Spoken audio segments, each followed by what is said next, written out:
जय हिंद साथियों, concept defence academy में आप सभी का स्वागत है।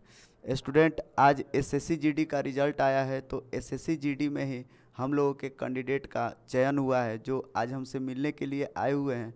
तो हम सोचे कि क्यों ना इनसे आपको भी मिलवाते हैं और इनकी जर्नी को जानते हैं, इन्हीं की ज़ुबानी कि इन्होंने किस तरह से तैयारी करा था और इनके तैयारी में क्या क्या उतार चढ़ाव आए थे उसको हम लोग जानते हैं।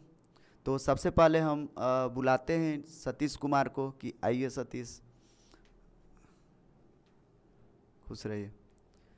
साथियों, जैसा कि देख रहे हैं कैमरे के सामने है सतीश। इनका एसएससी जीडी में 2022-23 के बैच में एसएसबी के पोस्ट पे चयन हुआ है। आज ही रिजल्ट आया है, तो सबसे पहले हम इनसे यही पूछेंगे कि इनको कैसा लग रहा है और रिजल्ट आया तो ये सबसे पहले किसको बताएं। इसके पहले इनको कॉन्सेप्ट डिफेंस एकेडमी की ओर से बहुत बहुत बधाई। तो आइए इनके सबसे पहले इनकी खुशियों को जानते हैं, फिर आगे हम बात करेंगे। देखिए, रिजल्ट आने पर खुशी सबको होती है, मेरे को भी हुई। रही बात सबसे पहले इन्फॉर्मेशन की, तो मैंने अपने पिताजी के पास कॉल किया।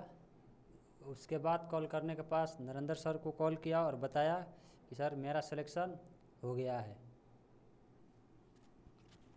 चलिए, तो इनसे हम पूछते हैं कि इनका जो तैयारी रहा है, तैयारी कितने सालों का रहा है, कब से ये लगे थे इस फील्ड में और कितना साल के बाद इनका रिजल्ट आया है, इन्हें कैसा लग रहा है इतना जर्नी करके, क्या क्या उतार चढ़ाव आए इनके तैयारी में, ये भी जानते हैं इन्हीं से।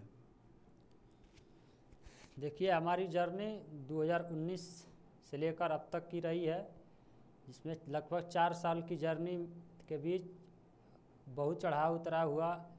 कभी मन किया छोड़ दे, कभी मन किया नहीं करते हैं, हो जाएगा। तैयारी करते रहे, जिसमें ये तीसरा रिजल्ट है। 2 रिजल्ट इससे पहले एसएससी जीडी 2021-22 में फाइनल मेरिट से आउट हुए। उसके बाद रेलवे में भी फाइनल मेरिट से आउट हुए और फाइनल सिलेक्शन 2022-23 एसएससी जीडी, इसमें मेरा फाइनल सिलेक्शन एसएसबी के पद पे हुआ।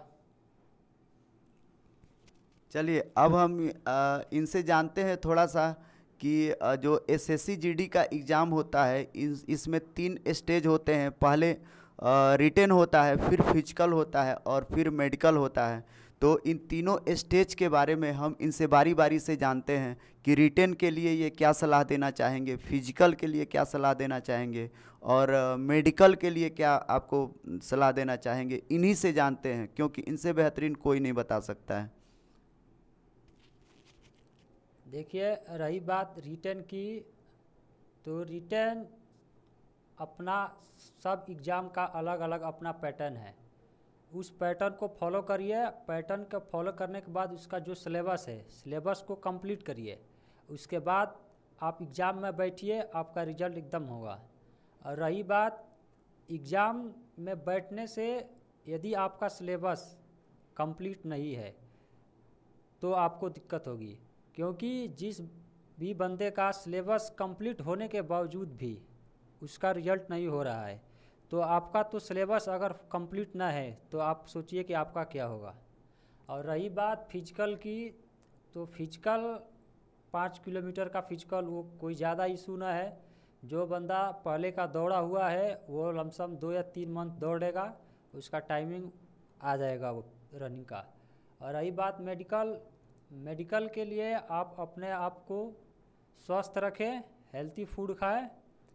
और रही बात गाड़ी और घोड़ा से बचे रहें, कहीं एक्सीडेंट ना हो या चोट ना लगे, इस सब से बचे रहिए। चलिए, तो इनसे हम ये जानना चाह रहे हैं कि जो एग्ज़ाम होता है रिटेन का जो पैटर्न है, रिटेन के पैटर्न में टाइम को मैनेजमेंट कैसे किया जाए, उसके लिए इन्होंने क्या किया था, थोड़ा इन्हीं से जानते हैं। देखिए, एग्ज़ाम में टाइम मैनेजमेंट बहुत बड़ा इसका महत्व है। टाइम मैनेजमेंट करने के लिए आपको ज़्यादा से ज़्यादा आप प्रैक्टिस करिए। जितना प्रैक्टिस करिएगा उतना आपका टाइमिंग बनता जाएगा। जैसे जैसे आप प्रैक्टिस करिएगा, टाइमिंग आपका एकदम ऑटोमेटिक कम होता जाएगा। और इनसे आप लोग सुने कि टाइम का मैनेजमेंट करने के लिए आपको मोर एंड मोर प्रैक्टिस कीजिए, प्रैक्टिस करना ज़रूरी है। अब थोड़ा सा हम जानते हैं कि बहुत ऐसे स्टूडेंट हैं जो नए हैं, तो नए स्टूडेंट एसएससी-जीडी का किस तरह से प्रिपरेशन करें, उनको क्या चीज़ पे फोकस करना चाहिए ज़्यादा, और अभी से उनको क्या करना चाहिए जो अपकमिंग एसएससी-जीडी का भर्ती है जिसमें उनका चयन हो सके। तो हम चाहेंगे कि उसके बारे में भी बच्चों को बताएं। देखिए, अपकमिंग जो वैकेंसी है एसएससी-जीडी की आने वाली है, इसमें चार चार डिवाइड में इसका वो है, मैथ, रीजनिंग, हिंदी और जीएस है। तो इसमें आपका जीएस का सेक्टर बहुत बड़ा है, और रही बात मैथ, रीजनिंग और हिंदी, तो इसका सेक्टर कोई ज़्यादा वो ना है। आप इस तीनों पे पकड़ बनाइए, मैथ, रीजनिंग और हिंदी, इन तीनों पे पकड़ बनाइए, आपका रिजल्ट एकदम होगा। और ऐसा ना है कि जीएस आप मत पढ़िए, जीएस पढ़िए, जीएस कितना वो भी पढ़िएगा उसमें ज़्यादा बहुत वो होता है। तो आप मैथ, रीजनिंग और हिंदी में पकड़ बनाइए, ऑटोमेटिक आपका रिजल्ट होगा। चलिए, जैसा कि सुने आपको कि जो रिटेन है, रिटेन में आपको मैथ, रीजनिंग पे ज़्यादा आपको फोकस करना है, उसी पर आपको ज़्यादा प्रैक्टिस करना है। और थोड़ा सा हम इनसे जानते हैं कि बहुत सारे लड़के मेडिकल को लेकर के बहुत ज़्यादा उनको दिक्कत होती है, और वो पहले से ही डर जाते हैं कि मेडिकल होगा कि नहीं होगा। तो थोड़ा सा मेडिकल के बारे में बच्चों को बताइए कि मेडिकल के पहले वो कैसे मेंटली प्रिपेयर रहें कि सब कुछ ओके है। देखिए, रही बात मेडिकल, तो मेडिकल कोई ज़्यादा वो ना है। जैसे आप नॉर्मल घर पे रह रहे हैं, कोचिंग पर हैं या जो भी काम कर रहे हैं, वहाँ पे भी जाइए अपना मेडिकल कराने के लिए। तो तब आप नॉर्मल समझिए कि मैं अपने घर पे हूँ या किसी घर के सदस्य से वहाँ पे मैं उसके साथ हूँ, बस नॉर्मल रहिए। कोई मेडिकल का वो इशू ना है, वो आपसे वो ज़्यादा गलत बर्ताव नहीं होता है वहाँ पे। चलिए, इनसे एक क्वेश्चन जानते हैं, जैसे कि गांव में रह करके पढ़ाई किए हैं, तो गांव में कोचिंग लिए, गांव में ही अपना ऑनलाइन स्टडी भी किए, गांव में ही अपना सारा ये जर्नी कंप्लीट किए हैं। तो एक गांव के बच्चों को के लिए आप क्या सलाह देना चाहेंगे कि गांव के बच्चे इस अपॉर्चुनिटी को कैसे लें और कैसे वो गांव से भी रह के कर सकते हैं, उनके लिए थोड़ा सा 2 लाइन बताइए। देखिए, रही बात गांव के बच्चों की, तो गांव के बच्चों में दिक्कत यही है कि जैसे भर्ती आया, 2-4 मंथ पढ़े, भर्ती गया और वो फिर से पढ़ाई से हट गए। ऐसा नहीं करना है। आप लोग जब भी भर्ती आए या ना आए, आप लोग रेगुलर पढ़ाई करें, लगन से पढ़ाई करें। यह ना कि हफ्ता में 2 दिन गए, 3 दिन छुट्टी मार दिए, ऐसा नहीं। ऐसा करने पे आप कहीं भी रहिए, देहात में रहिए, शहर में रहिए, ऐसा करिएगा तो कभी नहीं होगा।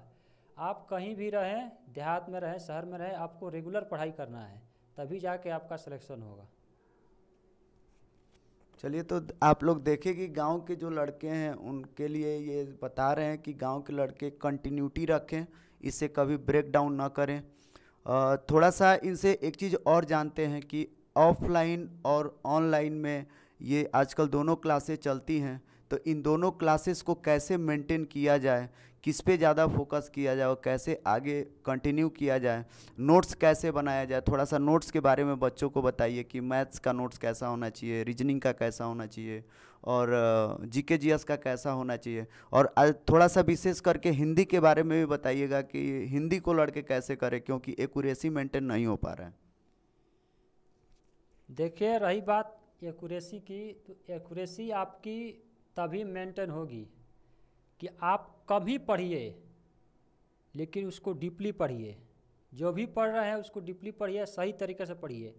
जो आप क्वेश्चन लगा रहे हैं उस क्वेश्चन को तभी आप टच करिए जब आपको उसको डाटा पता हो, नहीं तो ऐसे करिएगा तो वो एक्यूरेसी आपका बढ़ता जाएगा। एक्यूरेसी जैसे जैसे बढ़ेगा आप पे मेंटली प्रेशर बढ़ता जाएगा, और जब भी मेंटली प्रेशर बढ़ेगा आपको बहुत दिक्कत आने वाली है। चलिए, तो और इनको जानते हैं और आगे का कि ये जैसे मेंटली बोल रहे हैं, आप लोग प्रिपेयर भी रहिए एक्यूरेसी के लिए और सब चीज़ अपना तैयारी करिए अच्छे से। और इनसे आगे जानना चाहते हैं और कि इनका आगे का क्या जर्नी है और आगे ये कहाँ जाना चाह रहे हैं, आगे का गोल क्या है, थोड़ा इनसे जानते हैं। देखिए, आगे का गोल यही है कि एसएसबी में अभी तो जीडी के पद पे चयनित हुआ हूँ। इससे अगला ऊपर जो पद है उसके लिए मैं प्रिपेयर अंदर से ही करता रहूँगा, और जब भी इसका डिपार्टमेंटल एग्ज़ाम होता रहता है, इसमें डिपार्टमेंटल एग्ज़ाम मैं दूंगा और इससे ऊंचे पद के लिए मैं प्रयास करूंगा। चलिए, तो आप जाने कि ये आगे जाएंगे और हमारी भी शुभकामनाएं हैं कि ये यहीं तक नहीं रहे, ऊंचे पोस्ट पर जाएं। अब एक लास्ट सवाल ये जानना चाहते हैं कि जैसे गरीबी बहुत ज़्यादा होती है, जिन बच्चों के पास पैसे नहीं होते हैं वो शहर जाके नहीं पढ़ाई कर पाते हैं, उन बच्चों के लिए गांव में रह कर के किस तरीके से मतलब अपॉर्चुनिटी को ग्रैब कर सकते हैं, उसको पकड़ सकते हैं, थोड़ा सा आप बताइए कि तैयारी में गरीबी का क्या रोल है। देखिए, रही बात तैयारी की, तो आप शहर में रहिए या देहात में रहिए, तैयारी तो करना आपको ही है। आप वहाँ भी रहिएगा तो आपको ही अपना ही माहौल बनाना पड़ेगा पढ़ाई के लिए, और देहात में भी रहिएगा तो यहाँ भी आपको अपने ही तौर के हिसाब से माहौल बनाना पड़ेगा। और रही बात देहात और शहर में, एक ही अंतर है कि आप शहर में रहिएगा तो वहाँ पे आपको कोई परिवार वालों का वो नहीं है कि ये काम करो वो काम करो, लेकिन हाँ, देहात में रहिएगा तो आपको ये सब थोड़ा बहुत देखना पड़ेगा। लेकिन इसको देहात में रहिए साइड से करते रहिए, लेकिन आपका टारगेट होना चाहिए कि नहीं, मेरे को पढ़ना है, मेरे को शहर वाले को अभी देहात में ही रह कर उसको टक्कर देना है। इसलिए आप लोग कहीं भी पढ़े, अपना एकदम टारगेट फिक्स करके पढ़े। चलिए, तो जैसा कि सुने आप लोग सतीश कुमार की जर्नी कि इन्होंने कितना संघर्ष के बाद नौकरी पाया है 4 साल के बाद, तो हम चाहेंगे कि ये और भी आगे पोस्ट पे जाएं। इनको बहुत बहुत बधाई फिर से कॉन्सेप्ट डिफेंस एकेडमी की ओर से, इनको बहुत बहुत शुभकामनाएं। धन्यवाद।